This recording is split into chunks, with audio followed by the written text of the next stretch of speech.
So the panel is titled, How Repression Breeds Religious Extremism and How Religious Freedom Does the Opposite.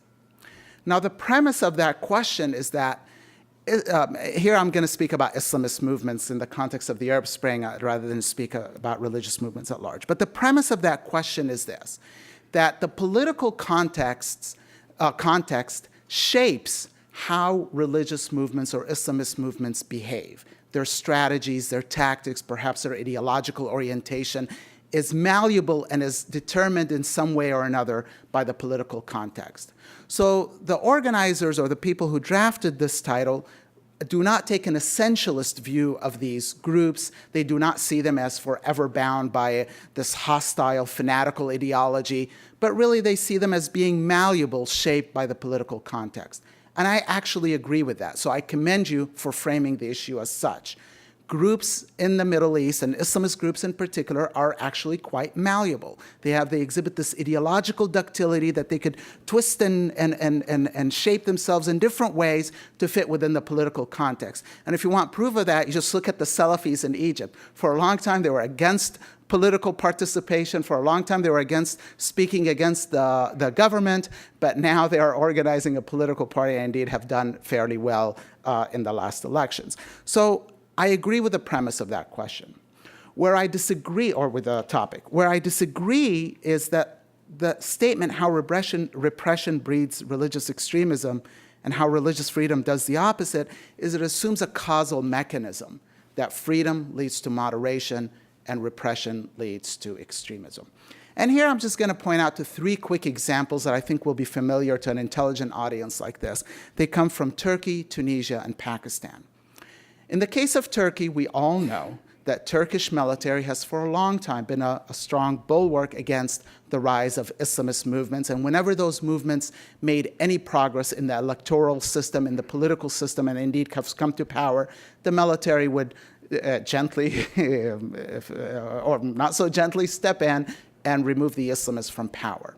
And we all know that Turkey has the most secular, sort of stridently secular rules in their books against the headscarf, against polygamy, and indeed against the public declaration of Islamist ideology that is seeking to turn Turkey into an Islamic Sharia state and so on. Yet the effect of that consistent repression over decades has not been for the Islamists in Turkey to become more radical, but on the contrary. The AKP today, or the Party of Justice and Development that currently rules in Egypt, or governs in Egypt, in Turkey, is one that is largely moderate, accepts the secular state. They do not officially call for Islamic law. And really the formula they have taken is that we want a secular state with protecting the Islamic identity. So this is a clear example, a critical case study of a country that has actually restricted religious freedom when it comes to Islamist movements, and the reaction has been to moderate rather than to radicalize.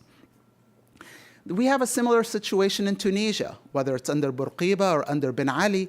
Both governments or both presidents of the republic restricted Islamist movements, indeed repressed them, exiled them, imprisoned them, and have laws in the books that restrict headscarf, that restrict polygamy, and restrict some of the other aspects of, or the organizational aspects of Islamism in Tunisia.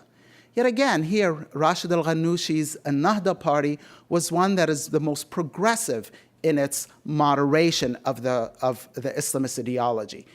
Rejecting political violence, accepting in the parameters of the secular state, and adopting the formula that has become the standard that we often see today. They say we want dawla madaniya bihawiyya islamiyya, meaning we want a civic state with an Islamic identity. And this is really the formula that we see increasingly adopted in places like Morocco and Egypt and elsewhere. Now let me turn to a third example, and that is for Pakistan. And here we have a country where actually one cannot claim that Islamism has been repressed. Islamism in Pakistan has always found a place ever since the state was created in 1947. And even in times when the state sought to crush Maulana Maududi's Jamaati Islami, the courts came to his rescue and to the organization's rescue, and the organization persisted. And under Diya al-Haq in the 1980s, while the state of Pakistan became more repressive, it did not become more repressive towards Islamists. Indeed, it gave them added leeway in the political sphere, the social sphere, the judicial sphere. And no one can claim that that has had a moderating effect on Pakistan. Indeed, today Pakistan has an extremism problem. So does that mean that the statement is wrong and that the opposite is true, that repression breeds moderation and exclusion breeds radicalism? Well, of course not. We have plenty of examples, whether it's in Algeria in the 1990s or Egypt during the Nasser years or Mubarak years as well, or Chechnya. You look at examples in Syria in the 70s and early 80s as well as today, where repression has led to radicalization. All this is to say that a simple proposition that inclusion leads to moderation and exclusion leads to radicalism is empirically unfounded. It's much more complex than that, unfortunately. Life is much more complicated. And as a social scientist, and in my book, Why Muslims Rebel, what I argued is that we really need to look at various other factors. Inclusion, exclusion matters, but so does the nature of state repression, the capacity of these groups to resist the repressive state, the nature of external support for the dissidents as well as for the incumbent regimes. So it's much more muddier and complex than that.